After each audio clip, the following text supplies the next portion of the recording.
Imagine this. You're 16 and you've just got all your failed exams back from finals week in high school. You enter winter break and you think to yourself, man, I wish I could just forget about school and never do it again. It stares at you. From the corner of your room, next to your dusty Xbox 360 and right on top of NBA 2K, the title screams at you, please, please play me. That's right.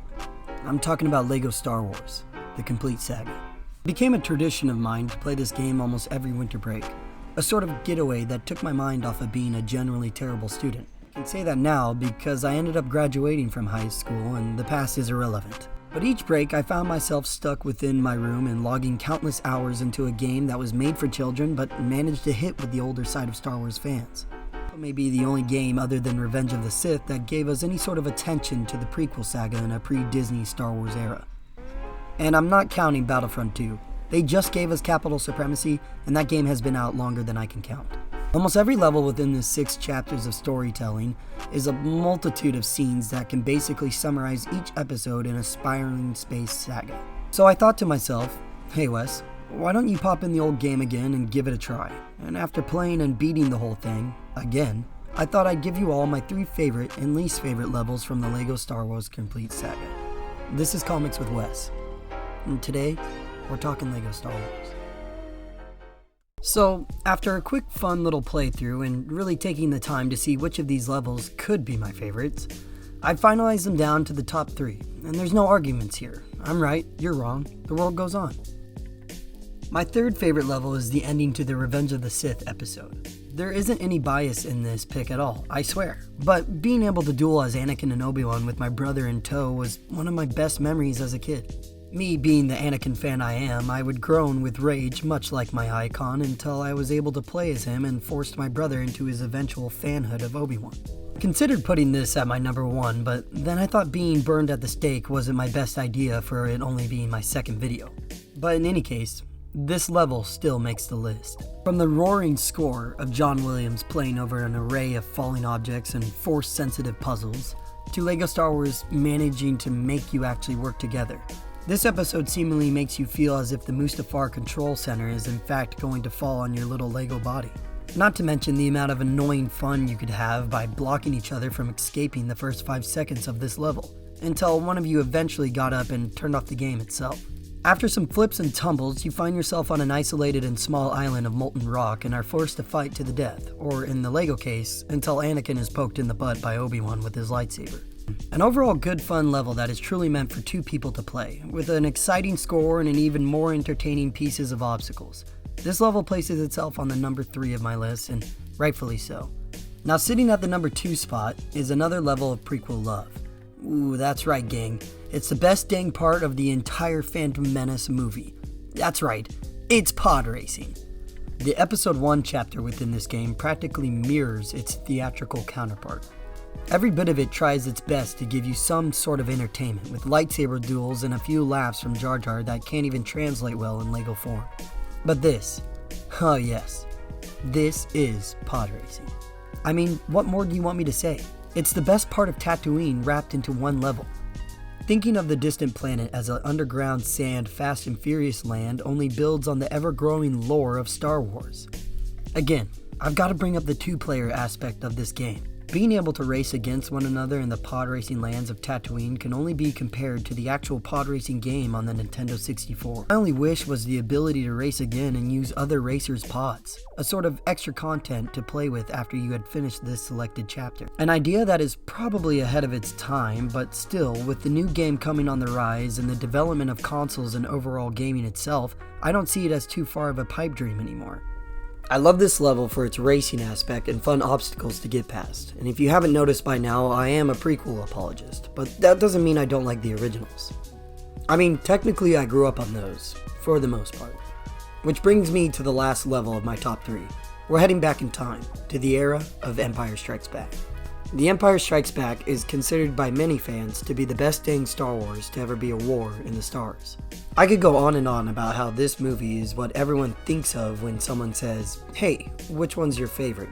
But that's already been done since the movie came out in the 1980s. Does it translate well to LEGO form, however? Well, you tell me. between the final battle on Cloud City to escaping Hoth with Han and friends. It took me not once, but 2 playthroughs of this episode to decide which one deserved to make an appearance on the list. And I think I finally found one that makes the cut, and it's in the very first level of the whole shebang. The Battle of Hoth is as iconic as it gets, from rebels with mustaches to giant AT-AT walkers shooting down fire from above. The winter setting only adds an atmosphere that could fit in an ever-expanding galactic civil war, and now it's in LEGO form. I usually don't choose these flying levels, they were never my favorite. It seems tedious to grab a rotating bomb and have to maneuver your way through enemies just to blow up a LEGO brick wall. But even with this added annoyance, I can't help but feel the awesome battlefield that takes place under my speedster. As I wrap around the legs of a cow walker and watch it as it sinks into the snow-covered ground of Hoth, I feel a certain accomplishment and that I too am a part of the LEGO Rebel Alliance. And I have to bring up again, the blaring sound of Star Wars music over the controlled battle only makes for some more classic fun. Say what you will about the Star Wars movies and their expanding saga, but the soundtracks for almost 9 movies have hit a string of amazement that can possibly never be outmatched. At the end of it all, this classic and vehicle-driven level rounds out my top 3 favorites from the LEGO Star Wars Complete Saga. Now, that's not to say every level is good. I still have a 3 top least favorites. Now, since I've been writing the prequel trilogy pretty hard this video, I thought I'd start my least favorite list with an episode from that era. And don't worry, it's not at all consistent of episode 1, that would just be cruel. But no, we'll start off with a level from my favorite movie in the franchise, the Battle of Kashyyyk from episode 3. Listen, there's nothing I love more than battling corrupt clones with Wookiees, but this level just simply falls flat. You know, when I wanted to be a Jedi, I didn't think I'd be a Jedi with arthritis, and the only way you can move quicker through the episode is to spam the jump button with Yoda until your thumb begins to bleed. It has its moments of fun, like the beach part, which eventually leads to the end of the game. But for the most part, players are tasked with a grueling and boring task of helping Wookiees escape the clutches of Order 66, which I feel like could have been done on a better scale than just a copy and paste from the Battle of Naboo in episode 1. Instead of saving Wookiees, you're just saving pilots. Again, we have to remember this game is from a lot of years ago, so I don't blame them for making a level feel like a level you've already played. Even games of today do this and get away with it simply because they use mocap acting. But at least with this episode, you have some action that brings you excitement, unlike the next level on this list, which takes place back in the original trilogy. Opened circa 1970, and we're back in the timeline of A New Hope. The beginning of what would become one of the best-selling movie franchises that really didn't need to be released twice. I don't care what Lucas says, HD Jabba is bad. The beginning of this level is just how the movie takes place, but it also may be the worst level in the entire original trilogy. You play as Luke and Old Man Obi as you traverse the backsides of Tatooine, which is about as fun as it sounds. What could have been a nice travel through the sand planet of marauders and smugglers is just a long follow me level almost on the same lengths of any Assassin's Creed game. However, what could be a savior for this is the character detail. Having just played as Obi-Wan in his youth and now seeing him as an old man, it's fun to see how, with age, the playstyle of that character changes as well. From young and strong Jedi to older and slower hermit crab.